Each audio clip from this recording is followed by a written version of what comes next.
करऊं सुबेग दास में तोरा।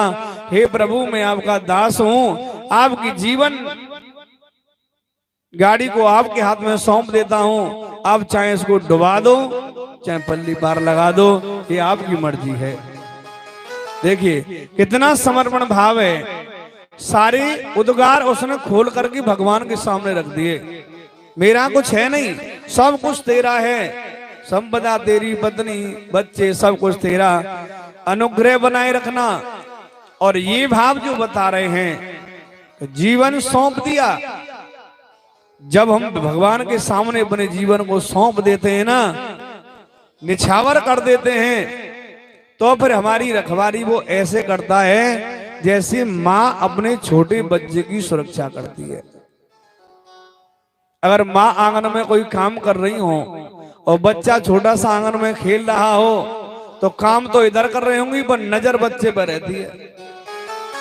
ऐसी भगवान की दशा है। जो अपने को समर्पण कर देता है ना, संसार को छोड़ करके वो उसी को देखता है, कहीं गड्ढे में न चला जाए। और लास्ट बात बता रहे हैं कि ये संसार जो दिखाई दे रहा है, ये स्वप्न की तरह है। स्वप्न में हम सब कुछ देखते हैं, लेकिन स्वप्न से कोई हमें लाभ नहीं होता। श्री तुलसी बाबा कहते हैं कि सपने होई भिकार नृप रंक नाक बद होई, जागे हान न लाभ कछु जो प्रपंच जिय जो। सपने में राजा भिखारी बन जाए और भिखारी राजा बन जाए, जागने पर दोनों को कोई हानि और लाभ नहीं होता। ऐसे ही सारे जीवन हम भी स्वप्न देखते रहते हैं, ये करूंगा, वो करूंगा, ये करूंगा, पर होता कुछ नहीं है। एक दिन सपने देखते देखते शरीर को छोड़ करके चला जाता है। तो हमारे जीवन का मनुष्य जन्म लेने का सार क्या है? ये मनुष्य जन्म हम लेकर के क्यों आए और ये जन्म लेकर के हमें क्या करना चाहिए, ये समझ हमें आनी चाहिए। भक्तों, ये कथाएं मनोरंजन के लिए नहीं होती। ये कथा भागवत इसलिए होती हैं कि अच्छी बातें सुनकर के अपने जीवन में उतारो, भोगने लग जाओ, जिससे हमारे जीवन का कल्याण हो जाए। चौथी चौपाई बता रहे हैं कि सब सपना है, लेकिन जीवन का सार क्या है, भगवान शंकर उमा जी को बता रहे हैं। उमा कहूं में अनुभव अपना, सत्य हर भजन जगत सब सपना। श्री राम जय राम जय जय राम, श्री राम जय राम जय जय राम। उमा कहूं में अनुभव अपना, सत्य हरि भजन जगत सब सपना। श्री राम जय राम जय जय राम, श्री राम जय राम जय जय राम। क्या है? उमा कहूं मैं अनुभव अपना, सत्य हरि भजन जगत सब सपना। क्योंकि सत्य अगर कोई संसार में है तो भगवान है। और भक्तों, एक बात बता देता हूं, सारी दुनिया में, विश्व में सारी दुनिया के जो पाप हैं वो केवल झूठ में समाये हुए हैं। कुछ भी मत करो, केवल झूठ बोलते रहो, नरक में जाना पड़ेगा, गारंटी है, चाहे कितनों पुण्य कर लियो, दान कर लियो।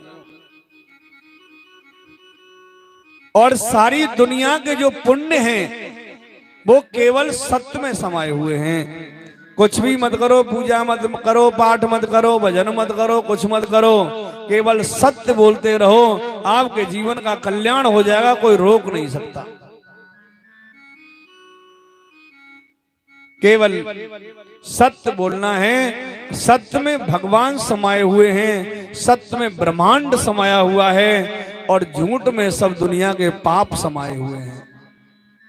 सारे पाप एक झूठ बोलने से हो जाएंगे। पर ऐसा नहीं है कि हम संसार में रह रहे हैं तो उन्हें कहा तो झूठ बोलना ही पड़ेगा। अगर सत्यवादी बन जाएंगे तो भूखो ही मरना पड़ेगा। पर 4 स्थान बताए हैं ऐसे कि जहां हम झूठ भी बोल दें तो वहां हमें पाप नहीं लगेगा। 4 स्थान है ऐसे। कौन कौन से हैं? अगर हमारे कहने से किसी कन्या का विवाह अच्छे घर में हो रहा है और उसके लिए हमें कितना भी झूठ बोलना पड़े तो बोल दो, आपको पाप नहीं लगेगा, पुण्य मिल जाएगा। अगर हमारे कहने से किसी के प्राण बच रहे हैं, जान जा रही है, और कोई के भैया फलाने व्यक्ति के बाद हम यह छोड़ देंगे, तो झूठ बोलना पड़े तो बोल दो, उसके प्राण बच जाएं, वहां आपको पाप नहीं लगेगा। कहीं किसी ब्राह्मण की हत्या हो रही हो या ब्राह्मण का अपमान हो रहा हो, क्योंकि ब्राह्मण का अपमान ही मृत्यु के योग्य होता है, वहां भी झूठ बोल दो। कहीं गई गौ हत्या हो रही हो, वहां भी झूठ बोल दो। गौ का अपमान हो रहा हो, वहां भी झूठ बोल दो, पुण्य मिल जाएगा। और इतना लिखा है कलयुग में तो अगर तुम्हें 10, 20, 50, 40 लाख रुपए का फायदा हो रहा हो तो बोल दो थोड़ा सा झूठ। पर हम लोग तो 1 रुपया को फायदा ना रहो, धोता थे शांत 1000 झूठ बोलते हैं। और ये झूठ बोल करके खुश होता है, मैंने फंसा दिया, झूठ बोल दिया, बहका दिया। झूठ बोल करके शाम को खुश होता है, झूठ बोले के फंसा दिया। पर भक्तों, पाप करके, झूठ बोल करके जितना आप किसी को सताओगे उससे 100 गुना ज्यादा भगवान आपको आंसुओं से रुलाएगा। इस बात का ध्यान रखना, 100 गुना ज्यादा रुलाएगा आंसुओं से। इसलिए तो कहा है कि परहित सरस धर्म नहीं भाई। अगर करना है तो पराया हित करो, दूसरों की मदद करो, दूसरों को दुखी मत करो। अगर हो सकता है तो भलाई करो, बुराई नहीं। रोज बताता हूं इस बात को। संसार के लोग चाहते हैं कि हमें सुख मिले, सुख, पर सुख क्यों नहीं बोलता, सुख क्यों नहीं मिलता? कि हमारी गलती है। अगर जीवन में सुख ही भोगना चाहते हैं तो एक काम कर लो, अपनी बड़ाई करना छोड़ दो और दूसरों की बुराई करना छोड़ दो। जीवन में कभी दुख नहीं आएगा, सुख ही रहेगा। क्योंकि दूसरे का अवगुण तो हम उजागर करना चाहते हैं। क्योंकि इतनी सी बात मालूम पड़ जाए ना दुर्गुण की, तो बिना चप्पल लगेगा में डोलेगा कि भलाने ने ऐसा कर दियो, ऐसा कर दियो, ऐसा कर दियो, 100 घर न में के आवेगा।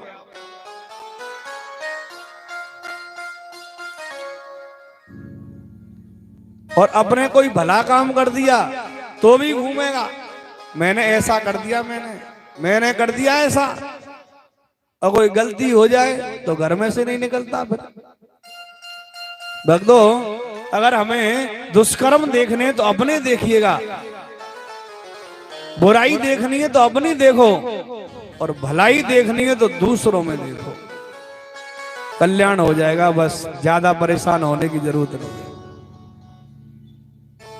बस मेन बात बताए देता हूं। दूसरे की बुराई ही बंधन का कारण है कि उससे हम खुश होते हैं कि आप फंस गए हो चक्कर में।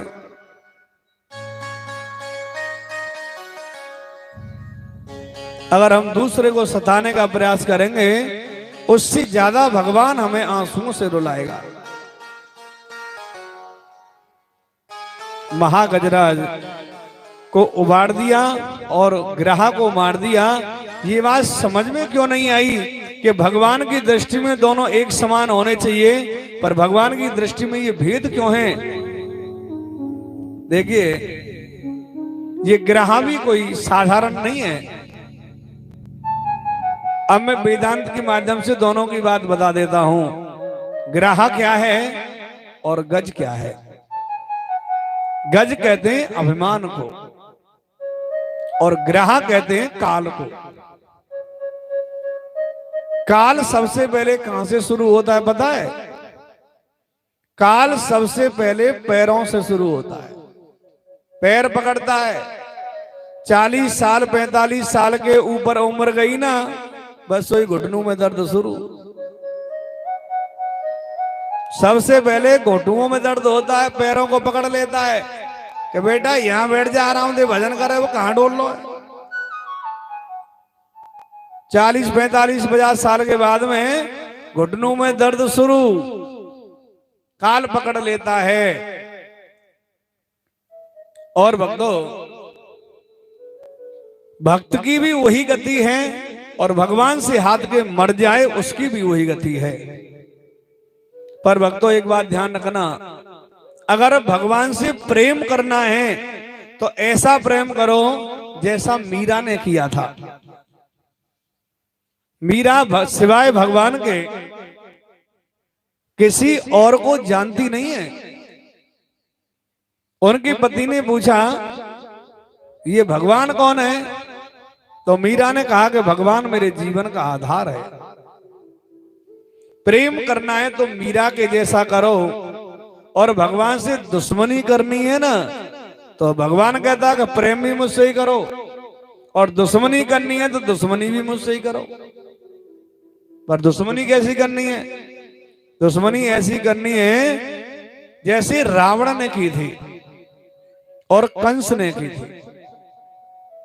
कैसी करी कि जब रावण की सारी सेना मर गई, केवल महलों में अकेला रावण रह गया, तो उस रात्रि में 4 लोग नहीं सोए। कौन कौन?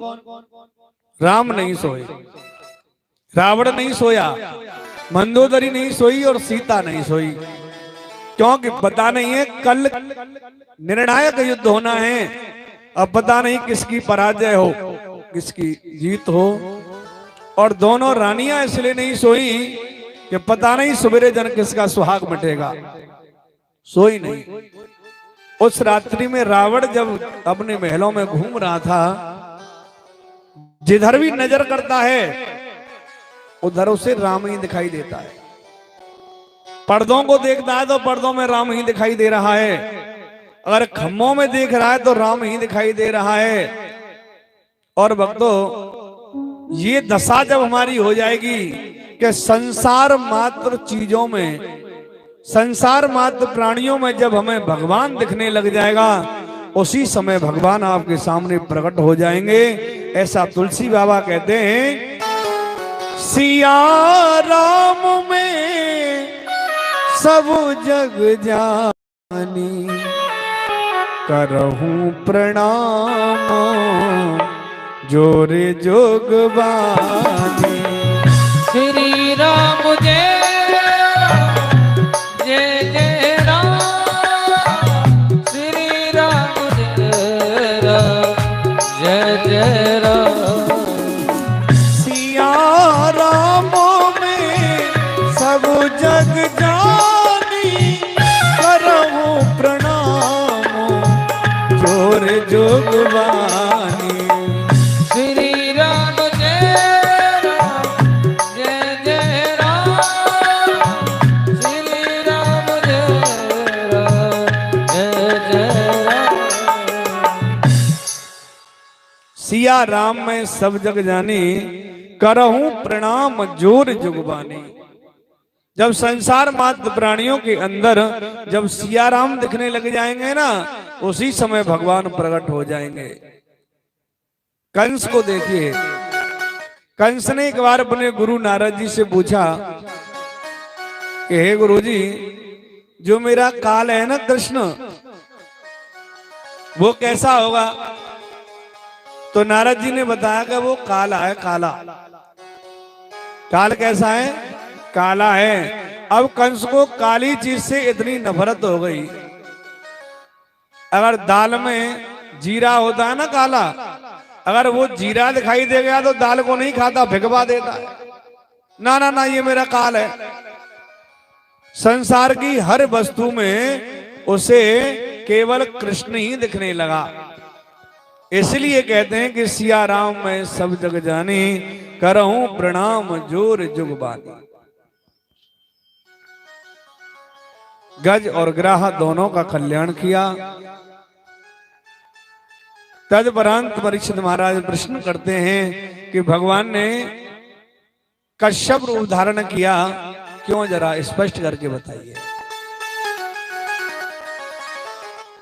एक बार देवता और दैत्यों में घमासान संग्राम हुआ और दैत्यों ने देवताओं को देवलोक से वंचित कर दिया, भगा दिया।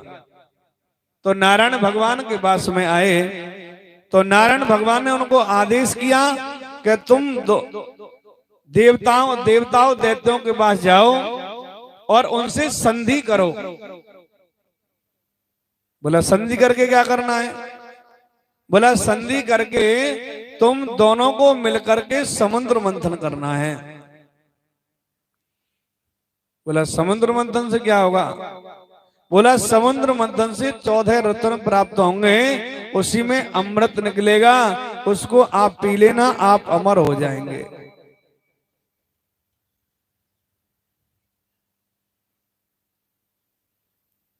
देवता दैत्यों के पास में आए और दैत्यों से कहा कि हम आपके साथ संधि करना चाहते हैं। दैत्यों ने कहा क्यों? क्योंकि भगवान का आदेश है कि समुद्र मंथन करेंगे और समुद्र मंथन से जो रत्न प्राप्त होंगे उनको आधे आधे बांट लिया जाएगा। दैत्यों ने कहा कोई गड़बड़ी तो नहीं है, देवता बहुत चालाक है। बोला इसमें क्या है, रत्न आपके सामने निकलेंगे उसमें से आधे आधे बांट लेंगे। देवता और दैत्यों की संधि हुई। समुद्र मंथन जैसे ही प्रारंभ हुआ तो उसमें मंद्राचल पर्वत की रई बनाई, बांसुरी नाकी नेति बनाई और समुद्र मंथन प्रारंभ हुआ तो पर्वत जमीन में धंसने लगा। उसके भार को कौन सहन करता? उसी समय भगवान ने कश्यप रूप धारण किया और उस पर्वत के नीचे जाके लग गए। समुद्र मंथन से सबसे पहले हलाहल विष निकला।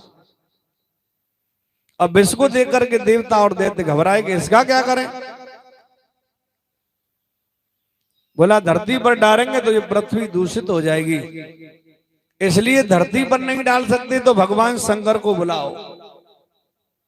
अब भगवान शंकर तो कहीं भांग पी के बड़े होंगे, कहां से बुलाएं? कहते हैं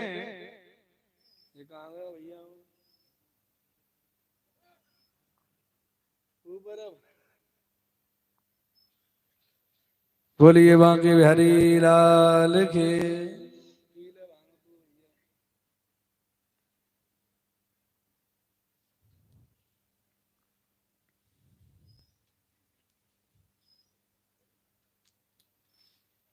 हला बोलिए बांके बिहारी लाल के। शंकर जी को याद करने लगे। ओ पी के शंकर जी की बूटी खुल गई, अखियां ने दिया टूटी। पी के शंकर जी की बूटी खुल गई, अखियां ने दिया टूटी। पी के शंकर जी की बूटी खुल गई, अखियां ने दिया टूटी। पी के शंकर जी की बूटी खुल गई, अखियां ने दिया टूटी। ओ लागे सूना सा संसार जरासी, जरासी और पिला दे यार, जरासी और पिला दे यार, जरासी और पिला दे यार। जय हो।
ताली बजाओ।